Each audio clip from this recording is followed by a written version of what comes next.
Une force maritime multinationale pour rouvrir le détroit d'Ormuz. Est-ce que vous y croyez, oui ou non? Eh bien, vous êtes 72% à penser que non sur Facebook, 56% à penser que non sur Insta, et vous êtes 100% à penser que oui sur X. À noter quand même que sur X, il n'y a eu que 2 votes pour une fois, et donc ça fausse un petit peu notre statistique. On va voir ce qu'en pense notre invité du jour pour répondre à la question du jour. Donc Gérard Vespierre, géopolitologue et créateur du site Le Monde Décrypté, avec lequel je vous laisse discuter, ma chère Lise. Gérard Vespierre, bonjour. Bonjour à vous. Merci d'être avec nous ce matin sur Radio Judaïka. Alors, vous avez vu, en grande majorité, nos auditeurs ne croient pas à une force maritime multinationale pour ouvrir le détroit d'Ormuz. Est-ce que vous y croyez, Gérard? Ah non, parce que l'ouverture ou la réouverture du détroit de Mousse n'est pas une affaire maritime, c'est une affaire terrestre. Tous les moyens militaires iraniens pour effectivement bloquer militairement le détroit de Mousse sont avant tout des capacités de drones, de missiles de croisière, voire de missiles balistiques. Donc, il n'y a pas de possibilité de contrôler plusieurs centaines de milliers de kilomètres carrés le long de la côte du rivage iranien. Donc, ce n'est pas possible militairement. Il n'y a qu'un accord politique, quel qu'il soit, qui puisse participer et créer la réouverture et la libre circulation dans le détroit. Alors, ce détroit d'Ormuz, Gérard, il est devenu très célèbre parce que véritablement, l'Iran a pris en otage l'économie mondiale en le bloquant. Ah, tout à fait. Et donc, nous le savions depuis que le pétrole sort du sol du Moyen-Orient, que ce détroit était stratégique. Et nous savions depuis les années 80 que les Iraniens, le régime iranien, la République islamique d'Iran étaient prêts à tout pour effectivement, en cas de conflit, eh bien, menacer l'approvisionnement d'une partie du monde en pétrole. Donc le schéma était en place. Maintenant, comment les états-majors, aussi bien en Israël que à Washington, au Patagone, ont phosphoré, ont imaginé une intervention possible, eh bien, ça reste à voir. Et pour le moment, nous sommes tous, hélas, hélas, sur notre faim. Alors tout de même, Gérard, Donald Trump se félicitait hier d'avoir convaincu les Iraniens de laisser passer 20 pétroliers dans le détroit d'Ormuz. Est-ce que ça change quelque chose, 20 pétroliers? Mais écoutez, d'abord, je crois qu'il faut de moins en moins, je suis désolé de le dire, mais je vais être très carré, analyser les termes des discours et interventions de Donald Trump parce que nous avons blanc d'un jour et noir le lendemain. Donc, deuxièmement, les Iraniens ont été de leur côté très très clairs. Dès les premiers jours, ils ont évoqué un camp ennemi. Donc, à partir du moment où ils évoquent d'un point de vue du discours, un camp ennemi, c'est qu'il y a un camp ami.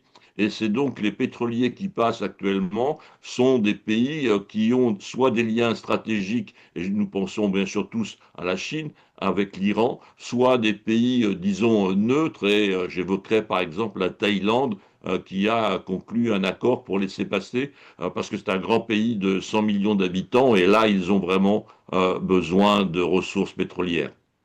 Alors, il y a tout de même des discussions diplomatiques, Gérard Vespierre, qui ont lieu en ce moment au Pakistan, avec au centre des échanges cette question stratégique de la réouverture du détroit d'Ormuz, servent d'intermédiaires la Turquie, l'Égypte et l'Arabie saoudite. Donc, puisque vous parliez d'axe ennemi-ennemi, ami, pardon, la Turquie, c'est plutôt vers les amis de l'Iran, l'Égypte, c'est plutôt entre les deux, l'Arabie saoudite, c'est plutôt ennemi. Donc en fait, c'est pas trop mal ce trio de médiateurs.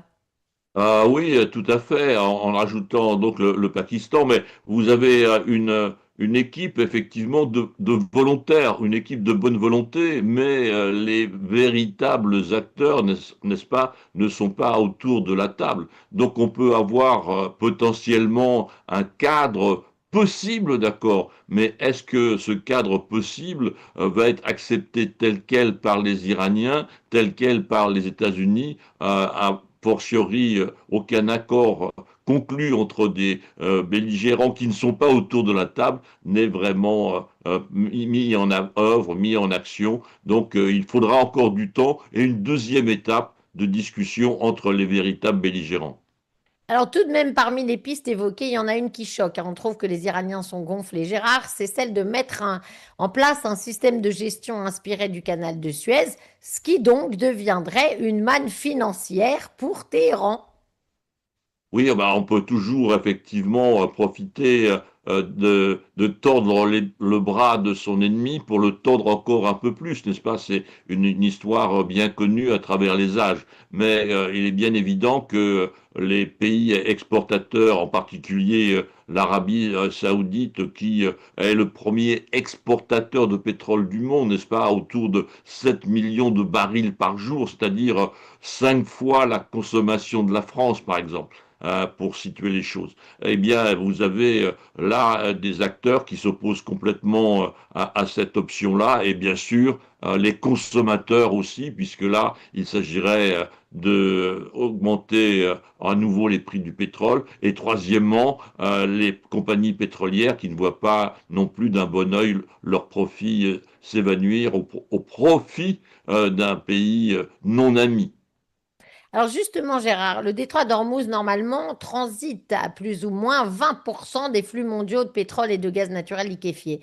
Donc on se dit, comment ça se fait que pour ces 20%-là, finalement, le prix du baril ne cesse d'augmenter, tout le monde est en panique, si 80% transitent par ailleurs?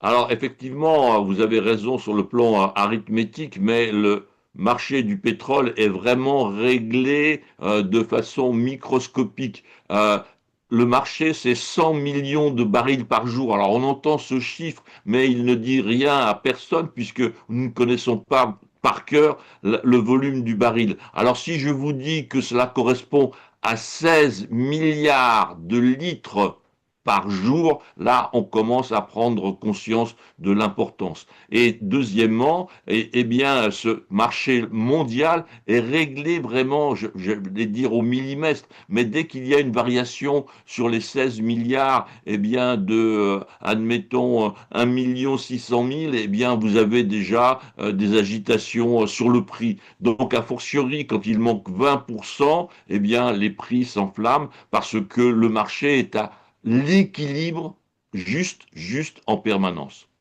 Ma dernière question rapidement, Gérard Vespierre. La prise de l'île de Karg est au cœur des options pour ouvrir le détroit d'Ormuz.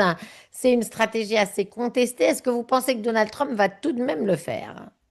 Écoutez, elle est compliquée parce que d'abord, l'île de Cargue n'a rien à voir militairement et en termes de flux avec le détroit d'Ormuz. Il s'agit de couper les exportations, d'arrêter les exportations pétrolières iraniennes et d'arriver donc à un jeu d'échange en disant je vous rends les clés de votre coffre-fort pétrolier si vous nous ouvrez la porte du détroit d'Ormuz. Voilà je dirais le deal qui pourrait se profiter, mais c'est une opération, à l'évidence, militairement pas simple, simplement des parachutistes, et deuxièmement, compliquée en termes de résultats. Mais ça pourrait peut-être être efficace, non, Gérard?